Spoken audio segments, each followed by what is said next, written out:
ना तो पीएम मोदी की कॉमेडी काम आई। दीदी, ओ दीदी, आदरणीय दीदी, ओ दीदी। ना समय पर देश के अस्पताल संभालने की बजाय विशाल रैलियों का आनंद काम आया।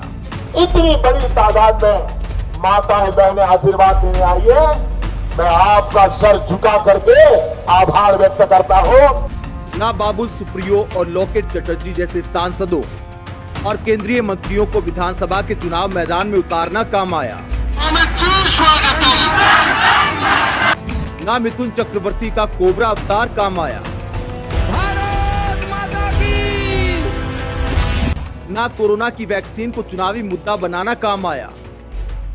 और मतगणना के 2 घंटे में ही पिक्चर साफ हो गई कि टीएमसी लगातार तीसरी बार बंगाल में सरकार बनाने जा रही है।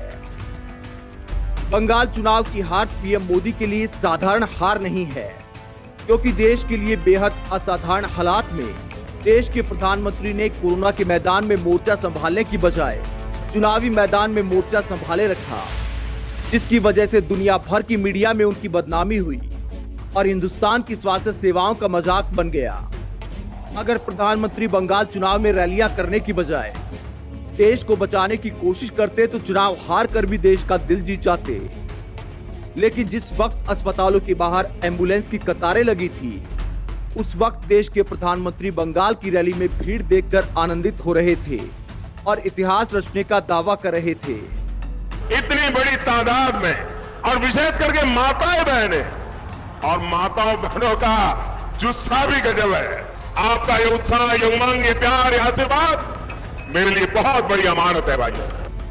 लेकिन अफसोस कि बंगाल में बीजेपी के प्रचार मंत्री के रूप में मोदी सरकार बनाने का इतिहास नहीं रच पाए और इतिहास में ये भी दर्ज करा दिया कि जब भारत के लोग सांसों का संघर्ष कर रहे थे तो देश के प्रधानमंत्री ने चुनावी संघर्ष में पूरी ताकत झोंक दी।